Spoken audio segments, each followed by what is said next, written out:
es una fecha muy importante para los cristianos porque celebran la muerte, la pasión, la entrega, el Vía Crucis de Jesús por la humanidad. Es una fecha muy importante, pero ¿se ha puesto usted a pensar sobre la violencia con la que Jesús fue asesinado? Los juicios que tuvo que enfrentar a nivel religioso, a nivel político. ¿Se ha puesto a pensar en la humillación que sobre todo en el Vía Crucis y en los azotes Jesús fue sometido? Yo le invito para que analicemos el asesinato de Jesús. ¿Es un asesinato de Estado? A partir de este momento estamos en Sacro y Profano, la muerte y el asesinato de Jesús.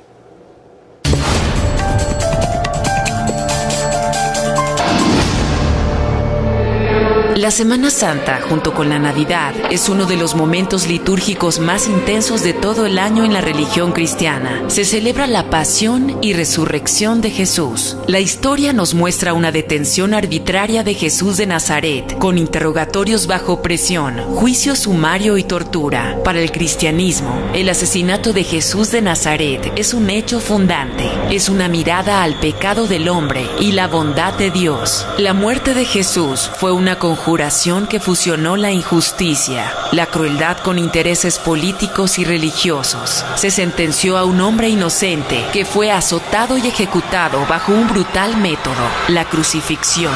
Jesús tuvo dos juicios, uno religioso y otro político. El religioso ante el Sanedrín, que era la asamblea de autoridades religiosas judías. Ahí, Jesús fue tratado como un criminal, pues fue interrogado de manera severa por líderes religiosos que veían en la prédica del Nazareno una amenaza religiosa.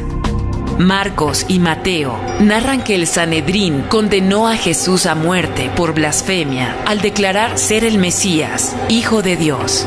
El otro juicio fue político ante Poncio Pilato. Según los evangelios, luego de ser interrogado por los sumos sacerdotes, Jesús fue entregado a las autoridades romanas y sentenciado por el procurador Pilato a ser flagelado y crucificado. En conjunto, estos acontecimientos son conocidos como la Pasión y el Vía Crucis. Es el sufrimiento de Jesús y su ejecución injusta. Representan los aspectos centrales de la teología cristiana, incluyendo las doctrinas de la salvación y la expiación.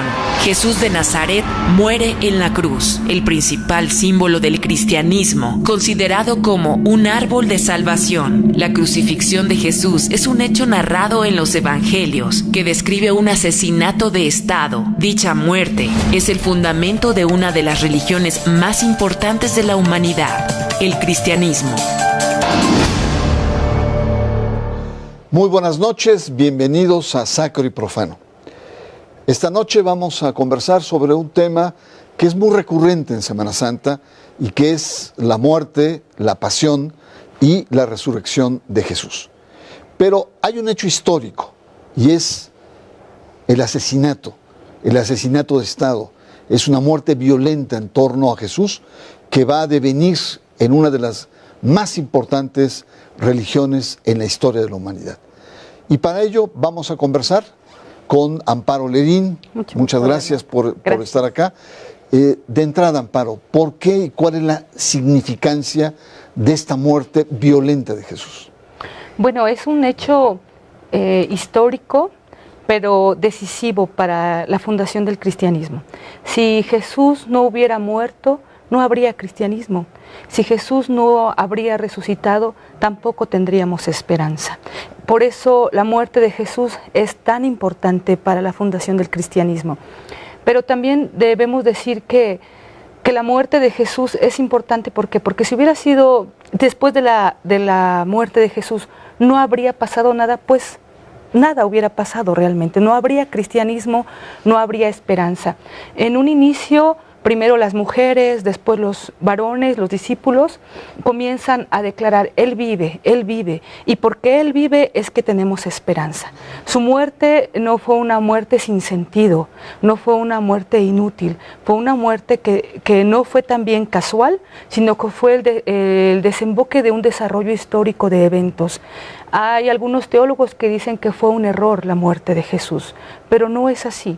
La muerte de Jesús te decía yo, es un desarrollo de eventos que tienen un sentido para la salvación, para la historia de la salvación de la humanidad. Muy bien, gracias, Amparo. Omití decir que eres teóloga, pastora.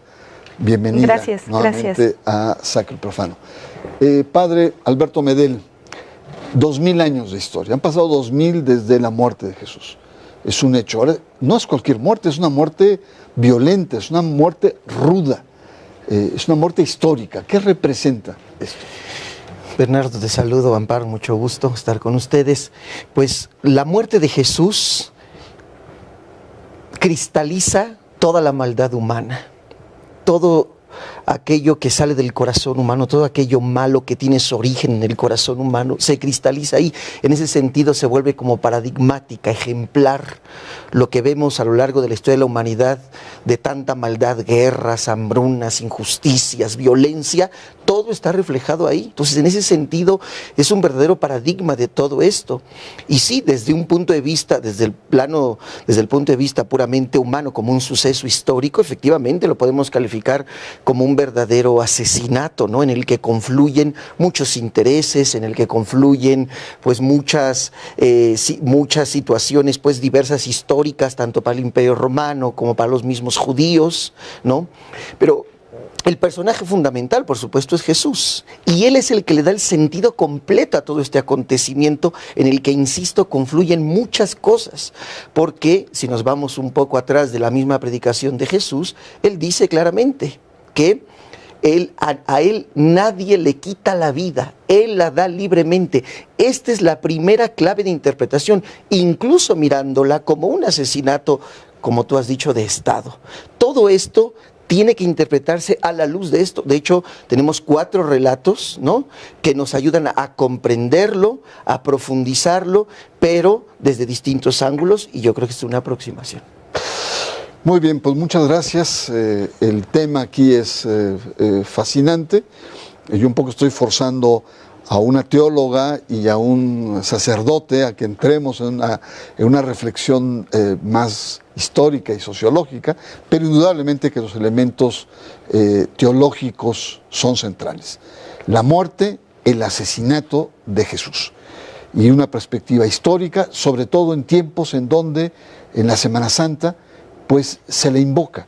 Pero, ¿qué hay detrás de esta muerte? ¿Qué hay detrás de esta crueldad con la que murió? ¿Qué hay detrás también de un hecho fundante que es la construcción de una de las más grandes religiones y más importantes en la historia de la humanidad, que es el cristianismo? En un momento más regresamos. Está usted en Sacro y Profano. Según ella debe morir, puesto que se hace pasar por hijo de Dios. ¡Crucifícale! ¡Crucifícale! ¡Crucifícale!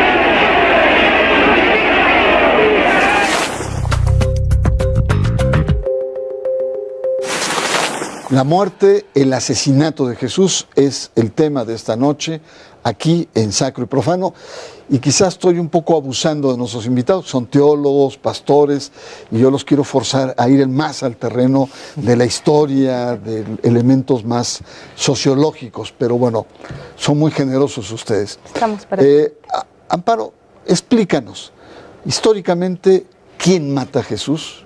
Históricamente, ¿por qué muere Jesús? Mira, voy a hacer uso de una frase de Monseñor Romero.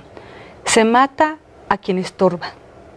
Y por eso muere Jesús, porque Jesús estorbaba y estorbaba mucho, estorbaba al poder político de su época y estorbaba al poder religioso de su época.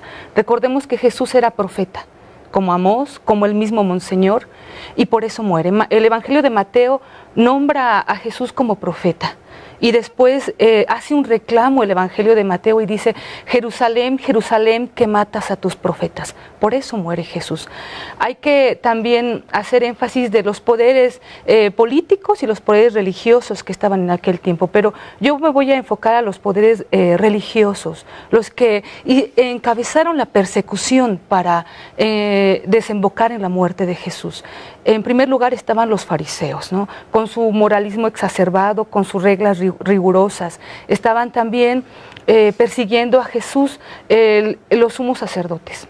Se supone que los sumos sacerdotes eran las personas más santas, más puras, eran los que pedían perdón por el pecado del pueblo, y al hacer eso representaban a Dios en la tierra.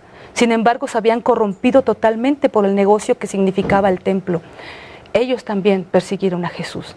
También estaban los escribas, que eran unos plebeyos, habían nacido pobres, pero estaban al servicio de las clases religiosas altas. Y su problema de los escribas es que tenían un ego muy alto basado en el saber por el saber. Entonces, nadie sabía más que ellos, ni Jesús siquiera, ¿no? Entonces, todos ellos se veían amenazados, en cierta forma, cuando Jesús ponía el punto sobre la I, cuando Jesús los criticaba, cuando Jesús les decía que no estaba bien la forma en que ellos llevaban la religión. Pero también hay que recordar algo. Cuando a Jesús lo están enjuiciando, hay un pueblo que dice, crucifícale, crucifícale, pero no es el pueblo el que traiciona a Jesús. Los que gritan son los comerciantes, los comerciantes que viven por el negocio de la ciudad de Jerusalén para las fiestas. Ellos son los que crucifican a Jesús. Gracias, Amparo. Todos estos grupos religiosos, Padre Medel, estaban también marcados por la ocupación romana. Los romanos estaban ocupando toda esa región y había posicionamientos. La pregunta era, si bien a nivel religioso Jesús representaba una amenaza con su prédica, yo te preguntaría, ¿Jesús representaba una amenaza política en aquella zona? Por supuesto, y precisamente por eso, el pueblo judío era un pueblo eminentemente religioso, no estructurado, digámoslo así, teocráticamente. Entonces, para el Imperio Romano, atento a esta situación, sabía que cualquier desorden en el campo religioso generaba para ellos un problema político, ¿no? La estabilidad, sobre todo de la capital, ¿no? Donde además en el momento de la pasión de Jesús, sabemos se está dando la fiesta, confluye mucha gente venida de todas partes. Entonces, ya de por sí se ha sabido mucho de la fama de este hombre que ha venido no solamente en la región de Judea, sino en las otras partes circunvecinas. Entonces, el Imperio Romano está al pendiente, sin embargo, está como hasta cierto punto tranquilo. Los problemas empiezan cuando empieza a ser Jesús un problema para la nación judía, ¿no? Y por lo tanto es una preocupación para los romanos. Y al final de cuentas, ellos son los últimos árbitros, ¿no? Sabemos que los sumos sacerdotes que llevan a Jesús a juicio no lo pueden matar, necesitan del aval del imperio, y en este caso de la autoridad máxima que era Poncio Pilato. Entonces, cuando estamos en el juicio de Jesús, ¿no? Obviamente Pilato está atendiendo, sí, un poco a los argumentos que le dan a nivel religioso, pero él mismo lo dice, no me importa tanto si es un Mesías o no, pero en el fondo él está discerniendo a partir del problema que para el imperio representa este personaje que está generando tanta intranquilidad y en un momento tan particular. Entonces, Roma, claro que ve a Jesús como un peligro político, ¿no? Y hasta en un cierto sentido, por lo que ya se ha dicho, el mismo Jesús que ha congregado a tanta gente podría de veras, a lo mejor desde su visión, voltear al pueblo en contra del imperio.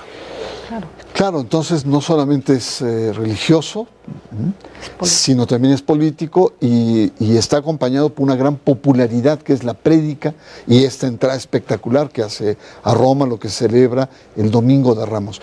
Pero hay dos juicios, ya nos estaba adelantando. ¿En qué consisten estos dos juicios que se hace a Jesús? Uno religioso y el otro propiamente político-militar. Sí, hay tres juicios religiosos, tres juicios políticos y uno por el pueblo. Hay una sección así teológica, ¿no? En los juicios religiosos primero lo llevan con Anás. Anás, el sumo sacerdote que no estaba en funciones, pero el grado de corrupción es tal que lo llevan con él. No importa que no esté en funciones, con él para que te juzgue. Él lo remite con Caifás, el otro sumo sacerdote también corrupto, que tampoco estaba en funciones, pero más bien que no podía decidir sobre la muerte de alguien, él no podía condenar a muerte a nadie. Por eso después en la mañana se reúne el Sanedrín, eran 71 miembros, no están completos. Sanedrín es como la asamblea de los sí, estaba altos formada sacerdotes. por sacerdotes, por jefes de los sacerdotes, por escribas, etc. Y una cosa, Amparo, el argumento mayor es que se declara Mesías. Sí. Ese es el argumento en el cual... que es el Hijo de Dios, ¿no? El Hijo de el Dios. Hijo de Dios. Ajá. Pero después cambia. Cuando ya después el Sanedrín no se pone de acuerdo en cuál es el delito para condenarlo, lo mandan entonces con Pilatos. Entonces Ajá. ya vienen los juicios políticos. Ajá. Empieza con Pilatos. No, pero terminamos con los religiosos. Sí, son 3 juicios nada más. Ajá. Anás, Caifás y otra vez con Ajá, Anás. ok. Y pero no se decide cuál es el crimen. Entonces lo mandan Al político. Sí, al político, pero Roma Roma no juzga sobre una transgresión de la ley judía. Entonces, para ellos no hay crimen, pero a pesar de que no hay crimen, Pilatos manda flagelar a Jesús, a pesar de que sabe que es inocente, lo flagelan. Lo manda después con Herodes Antipas. Herodes Antipas siente una gran amenaza por Jesús. ¿Por qué? Porque si Jesús es el rey de los judíos, entonces ¿él quién es? Además, él era un rey impostor. Para ser rey de los judíos se necesitaba tener sangre pura, y él no era de sangre pura, él tenía sangre idumea. Entonces siente una gran amenaza, Jesús es golpeado, se burlan de él, y después otra vez lo remite con Pilatos. Ya toma un tinte político totalmente. El crimen, proclamarse rey de los judíos, levantar a la gente para que no dé impuestos para Roma, y ser una amenaza para el imperio, para el César como emperador. Muy bien. Y un aspecto que me llama mucho la atención es la violencia y la crueldad, esto con la que empezaste en el segmento anterior, esta dimensión tan humana, sobre todo en términos de la violencia. Claro, sabemos que el Imperio Romano se había sofisticado mucho en castigar a los culpables, ¿no? Pero más allá de los instrumentos que se utilizan, ¿no? La flagelación, incluso la crucifixión. Y la humillación, ¿no? Claro. Todo ese viacrucis. Exacto, eso es a lo que me quiero referir. O sea, aquí el tema no es tanto el dolor físico que le propinan o que le provocan, sino es la humillación, la burla, la ignominia. Ese es lo que está en el ser. Y yo creo que todos sabemos que cuando un ser humano de veras quiere burlarse de alguien, quiere acabar con alguien, la crítica, el chisme, la mentira, la denostación, de verdad llega a ser muy cruel. Ya. Muy bien, muchas gracias. Estamos en Sacro y Profano, estamos analizando elementos de la muerte, el asesinato de Estado de Jesús, y vamos a nuestro último bloque. Le pido que no cambie porque está usted en Sacro y Profano.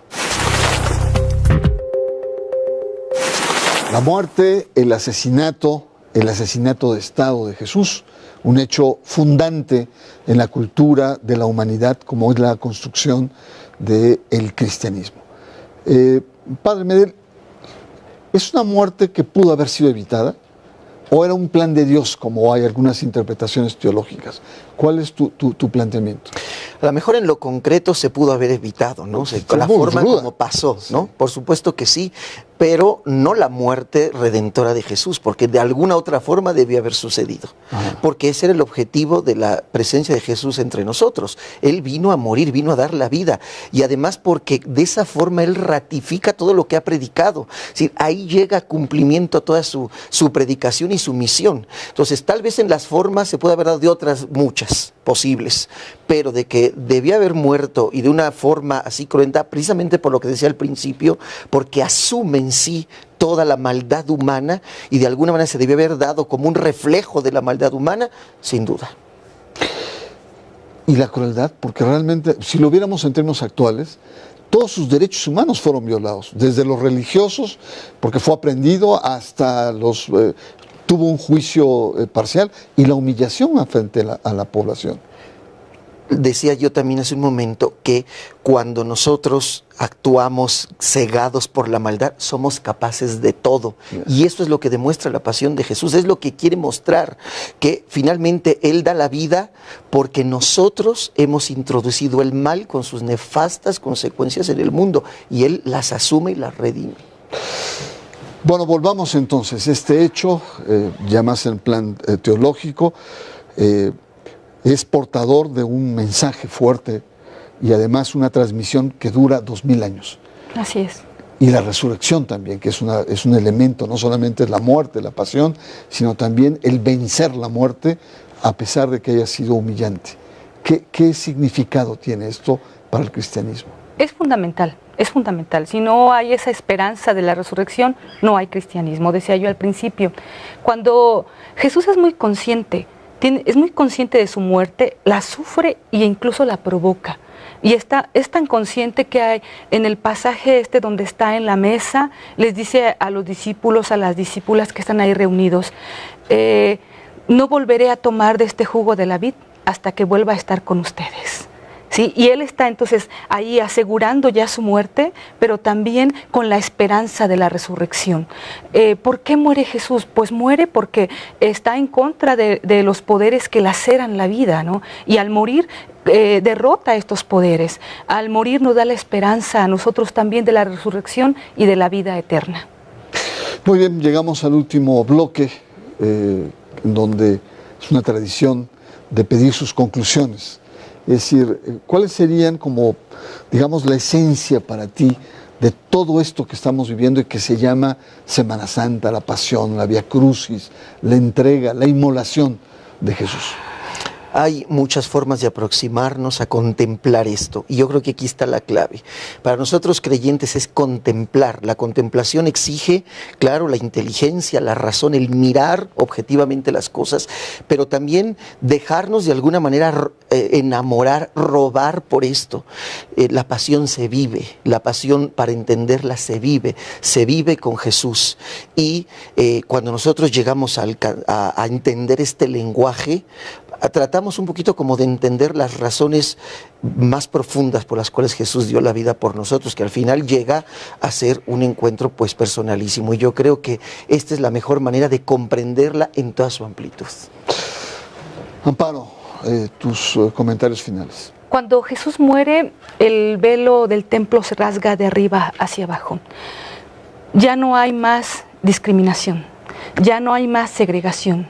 Con su muerte Jesús incluye en su mesa, incluye en la vida nueva, incluye en la esperanza a los marginados, a aquellas personas que tenían defectos físicos, a los enfermos, a las mujeres, a los niños, a los migrantes, a los extranjeros. Todos están incluidos ahora en el nuevo reino, en la mesa del Señor. Pero también hay que decir que la muerte de Jesús no es un sinsentido. La muerte de Jesús nos da esperanza y también nos conecta con las otras cruces. La cruz de Jesús nos conecta con otras cruces. Las cruces, decía yo, de los marginados, de los migrantes, hoy día, de los desaparecidos, las desaparecidas, los feminicidios, de todos aquellos que no interesan a la iglesia, que no interesan al Estado. Y por último yo quiero decir que la muerte de Jesús no termina en la cruz. Esperamos la resurrección. No creemos en un Cristo derrotado, ensangrentado, muerto. Creemos en un Cristo vivo. Muy bien, pues muchas gracias. Muchas gracias, Padre Medel, Amparo. Gracias. Creo que queda muy claro, si usted va de vacaciones ahora en estas fechas, tiene un panorama histórico, teológico, de cuál es el sentido y el gran simbolismo que está detrás de esta muerte, para muchos crueles en términos de derechos humanos actuales, con un grado de autoritarismo severo, pero también con una profunda convicción sobre la esperanza y el triunfo de la vida, del bien sobre el mal y sobre la muerte. Amén. Así es que estoy muy contento con una reflexión como esta, y por supuesto a usted lo espero para la próxima semana aquí en nuestro programa, en su espacio sacro y profano. Muy buenas noches. Padre mío, perdónalos, porque no saben lo que hacen.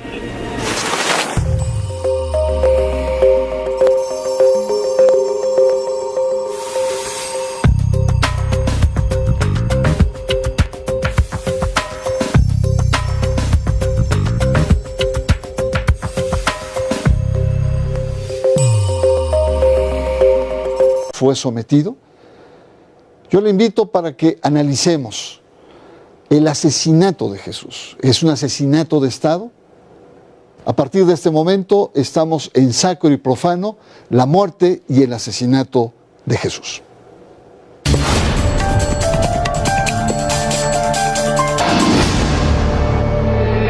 La Semana Santa, junto con la Navidad, es uno de los momentos litúrgicos más intensos de todo el año en la religión cristiana. Se celebra la pasión y resurrección de Jesús. La historia nos muestra una detención arbitraria de Jesús de Nazaret, con interrogatorios bajo presión, juicio sumario y tortura. Para el cristianismo, el asesinato de Jesús de Nazaret es un hecho fundante. Es una mirada al pecado del hombre y la bondad de Pilato. Según los evangelios, luego de ser interrogado por los sumos sacerdotes, Jesús fue entregado a las autoridades romanas y sentenciado por el procurador Pilato a ser flagelado y crucificado. En conjunto, estos acontecimientos son conocidos como la Pasión y el Vía Crucis. Es el sufrimiento de Jesús y su ejecución injusta. Representan los aspectos centrales de la teología cristiana, incluyendo las doctrinas de la salvación y la expiación. Jesús de Nazaret muere en la cruz, el principal símbolo del cristianismo, considerado como un árbol de salvación. La crucifixión de Jesús es un hecho narrado en los evangelios que describe un asesinato de Estado. Dicha muerte es el fundamento de una de las religiones más importantes de la humanidad de Dios. La muerte de Jesús fue una conjuración que fusionó la injusticia, la crueldad con intereses políticos y religiosos. Se sentenció a un hombre inocente que fue azotado y ejecutado bajo un brutal método, la crucifixión.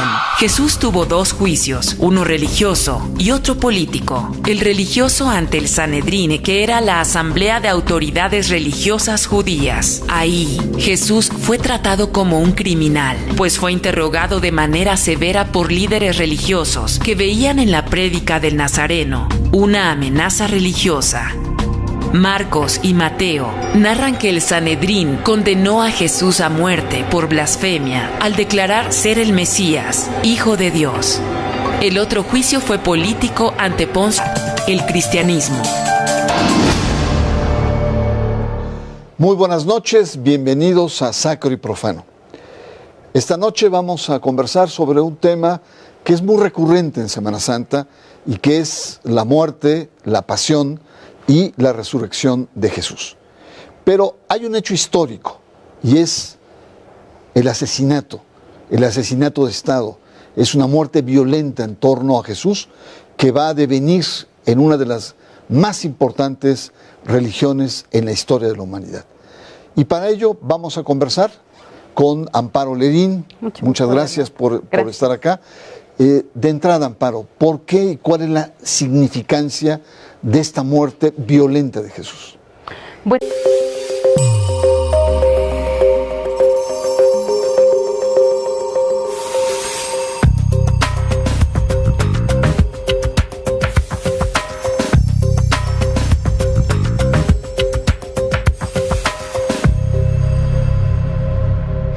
es una fecha muy importante para los cristianos porque celebran la muerte, la pasión, la entrega, el Vía Crucis de Jesús por la humanidad.